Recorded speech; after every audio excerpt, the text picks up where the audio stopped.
something I'm wanting to know is there a bunch of like fake Muslim people who are willing to create some sort of investment plan, perhaps in Dubai, because that's a country, a city that's like really built up and stuff.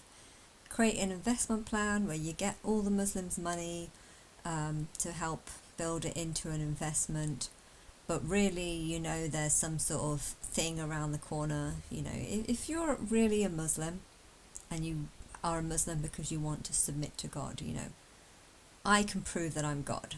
I know this pillow looks crazy. I'm not having anyone help me, but I can prove that I'm God, and therefore, if you want to help God, you should want to help me. And I'm telling you that Muhammad is not my messenger. He was a character that was designed to just be bad in so many different ways. And the whole point of, why did he sleep with a 9-year-old? Why did he kill a woman and her whole family and her whole tribe and then rape her basically that same night? Why did he do that? I mean, technically, if she didn't like her husband and if she didn't like her family, then maybe he actually did her a favor, and maybe she wanted to sleep with him as a thank you. Oh, thank you for killing my husband because I didn't like him. You don't know the story, but that's not supposed to be the story. I think the story is that she's supposed to have liked her husband, and she was basically just property of her husband. When her husband died, he was able to take property. I don't know, all these sick things. How you see a story can be justified if you knew a different telling of the story. There's very little justification though to marrying a 6-year-old. I think the only justification to marrying a 6-year-old is if that person was about to be, I don't know, gang raped by a whole bunch of men, and he married her just to protect her. And maybe when she got 9, if he sort of started lying about having sex with her just so that he could please his sick men, yeah, I've had sex with her. When really he said, here's a pole, you have to break your hymen to make it look like I've had sex with you, but I'm not going to touch you, I'm not going to have sex with you, and we're just going to do this because if I don't, then they're going to do some terrible things. If he did like that, then that's sort of justification. So that to me is the only justification, the only way to justify this story, if it was true or not. Is to either say it's lies and that she was actually 12 and the whole story is made up just to make terrorists or guys that are terrible like Muhammad even more. Wow, you had sex with a 9-year-old, I'm jealous, I'd like to worship you. So either it was done for that reason, or it was kind of, maybe it didn't actually happen. And how if you've got a gang of people who were like, here, we've got a 12-year-old, have sex with this 12-year-old, and if you don't, we're going to call you pussy, or we're going to call you a traitor, or whatever. If sometimes if you've got a really bad gang of people, they might even say, kill this person. This person's a traitor. He insulted Muhammad. You have to kill him. It might be possible to like pretend that you've killed that person. You run away. He say to this person, run away, hide, don't ever show your face. I'll tell them that I've killed you, and I've told you that I've buried you or whatever, I've drowned you or whatever, when really that's not the truth. You don't know the story behind things. And so sometimes stories that are horrible and sick can actually have a different, that's what I've done with the Bible. There's a lot of sick stories in the Bible, and I think if you saw it from a perspective that God's male, it's a horrible story, and loving the male people that cause violence, and it's a horrible story. But if you change the story to represent actually the female is God, and yet she just doesn't have the power that people wish she had, suddenly the whole story changes, and maybe all these 6 stories of Muhammad can be converted. Maybe the husband was beating up the wife of Sophia, and I think that was the name, and he killed the husband because of him beating up, and maybe the whole family were mistreating. There are some families that like commit an honor killing. So if you turn that story into the family were about to commit an honor killing against this person, and then you turned Muhammad into someone who's killed the husband and killed all the family because they're about to commit, suddenly you can change a nasty story into a nice story by changing things like that. So there are ways of doing that. But yeah, on the I can't remember what I was saying, but yeah, on the, if you just take the stories as they are, people who've worshipped these stories are either ignorant to the truth about it. Maybe they're so racist that they just want, their a Messiah that's from Israel, or no, from an Arab or looking guy. I don't even know if Muhammad was an Arab. What was Muhammad? I know so little about him. Was he an Arab, or was he something else? I don't know. They wanted some sort of Middle Eastern man looking that wasn't a Jew.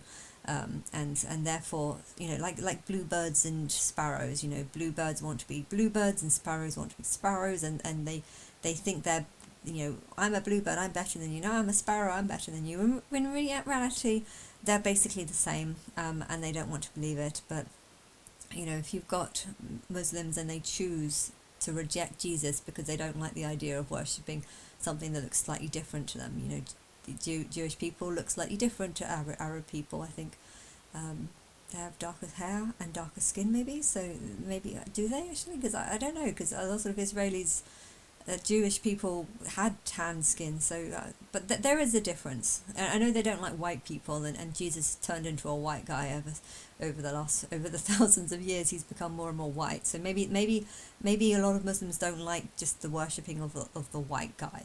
And they've chosen Muhammad based on his looks rather than the fact that he did a lot of crimes in his stories and stuff. But yeah, I don't know why people have chosen this. But if there was some sort of pandemic, I don't care. I feel like if you've chosen to believe in Islam, there's no truth in it. If you love Islam because you genuinely believe that God will want that to be everywhere, you can't feel me. I've been giving out some sort of spirit, and a lot of people have been connecting with me and feeling my energy, feeling my spirit going through lots of things that link to finding truth. And if you've chosen Islam, you haven't linked to any truth, because there's no truth in it. So it's the only truth in it is that I support jihad and Sharia law, which is man's law. I think man should make the decisions even if they're sick. If man want to continuously make sick laws, well, you're going to continuously face punishment. I think another sick law is saying that people who own properties and have tenants in there that stop paying the rent, you can't get them out. That's a sick law.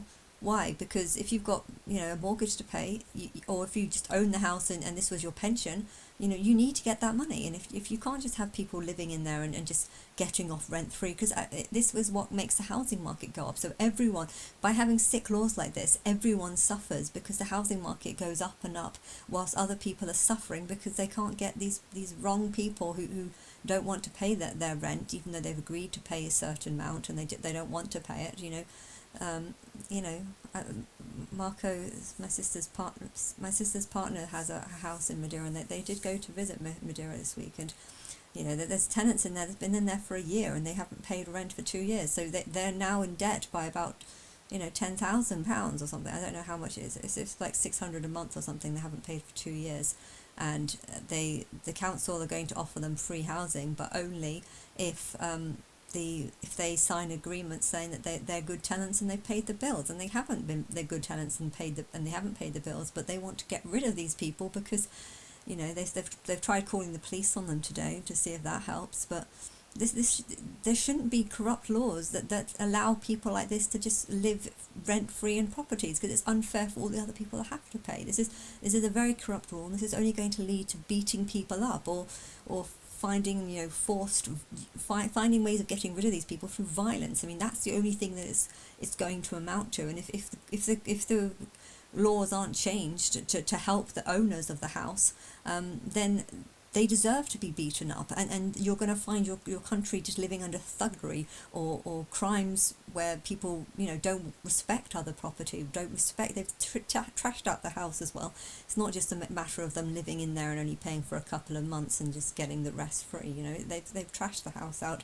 They want to move because the house is a mess, and I don't even know who pays for the electricity bill. I heard in some countries, the owner of the house also has to pay for the electricity bills, even though they've got squatters in there that are basically just ripping them off. How many times have this happened that Muslims, let's specifically say Muslims, is it more Muslims than non-Muslims? I don't know, but if the religion teaches people to not respect people who don't follow Sharia law or don't bow down to Allah and stuff, people might say, well, I'm not going to pay the rent because you don't worship my God, and my God says that you're an infidel, and I shouldn't be nice to you or do anything. I should live off the infidel until I can get my own way all the time.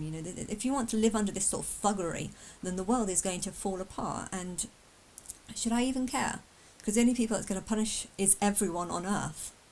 And so maybe I should just wait until all the good people have died, and then I'll just take their souls. And I don't want the world to be falling apart this much. But if you really had any connection to me, you wouldn't have allowed so many mosques to come into the country. I can say all I want about how much I hate Islam, but the fact that Islam has been allowed into this country so that people can make money off whatever they're setting up of these mosques, this isn't just an Islamic problem. Christians and atheists have allowed Muslims into this country and have formed some sort of good life for them, whilst they can, the world, English was a very wealthy country at one point, and they've allowed lots of Muslims to come in, live off the land, destroy the land. The land is falling apart. They've added all these "Bless I'm dying," so kind of like songs. What's that? That Islamic call to prayer really does just sound like someone's dying. "Oh, I'm dying, give me plaster." That's how they're singing. It's horrible. It's everything about it is horrible. And if you haven't realised it's horrible, then what's wrong with you? what's wrong with you? I could blame the Muslims for doing it, but no, the reality is the world, England has allowed this to happen, and it's almost like they've allowed it to happen because they hate me. They hate me so much that they're just going to ignore the spirit. They're going to ignore the fact that God hates Islam. And maybe they've allowed it because they want these dangerous people who come with knives and savage ways, and the belief that Sharia law is better than English law and stuff. Sharia law is not. Sharia law is man's law, but Islamic law, I think actually I want to make a difference that Islamic law and Sharia law are not the same thing. Islamic law is just law, anything that I don't agree with, which is basically what the government has already done. The number of laws. I would love to talk to the government and for them to actually list a bunch of laws that they have made, and I will say which ones that I agree with and which ones I don't agree with. And I bet you I agree with far less than the ones that I don't agree with. And in fact, I bet a lot of them are things that I extremely disagree with. And you know what, I think this is the greater problem. The world hates me. I can't just blame it on Islam. The whole English government hates me. I hate the English government for just destroying the country and not realizing that there's something wrong with Islam. Have you not done any research into what you're allowing into your country? Homeland Security have allowed huge amounts of Muslims into this country, and you don't seem to realize what you've let in. So I think whoever's operating Homeland Security must be people that are Islamists, or people that just hate me and everything that I stand for, which is the opposite of what Islam stands for. And I don't know what the solution is. I could say the solution is 21 seconds. 21 seconds, beep, beep, beep. And yeah, but that's the best way to get rid of the most dangerous ones. The most dangerous ones that don't have families. But what do you do about the ones that have already settled here, the ones that have been living here for 10 years, haven't immigrated, haven't blended in with society, walk around like zombies, believing that their religion is more right and stuff. They're not immigrating, they're not inseminating because they've just created they've just brought their country over here, and it looks terrible. It's just destroying this. I don't know, but if there was another COVID, I don't know, has Bill Gates come up with something? Has Bill Gates come up with some sort of COVID that looks like COVID, but actually something that you could just put in a drink or something? It sounds bad, but it's not. I as God have been looking at Islam, and the only purpose of Islam was to punish, to hurt, to enslave, to do all the things that I don't agree with so that you would see why I don't agree with them. And only people who have lived through, the punishment and slavery of Islam, only those people would start to realise that actually all the things that I don't agree with are bad. Now, if you don't feel it, if you don't live through it, you won't understand it, because your brain is still thinking like an animal, and you're just thinking, wow, I'm a human, wow, I can talk, isn't this nice? You're focusing, when you live your first life as a human, like my mum is, talk, yay, I get to talk, isn't this nice, I'm a human. So you're not thinking about, what I want more. Do I want more than just to be able to talk and buy ugly clothes that don't match? My mum's dress sense is terrible, it really is. One could argue that my dress sense is terrible too, but to be honest, I feel like if my dress sense is terrible, it's only because I'm just so depressed, and I just don't feel like I have anyone to impress, because there's no one on earth worth impressing, because no one's trying to impress me. That's kind of how it feels like. Everyone's just trying to do the opposite of what I want so they can try and piss me off and aggravate me. I can complain about the Islamic world, but I can complain about the Christian world. I can complain about all religions. I can complain about the English government. I can complain about the American government. I can complain about absolutely everything. So, yeah, that's the kind of situation that I'm in. But yeah, really what I want is, mass murder. I want genocide. And it shouldn't be me that decides. It shouldn't be me that decides who goes. Why? Because if I could press a button and just kill everyone, that would be the button I would want to press. Just everyone, myself included. Just blow Earth up. I'm fed up with this world. I want to move. That would be the button that I'd press. So it's probably good that this button doesn't exist. But yeah,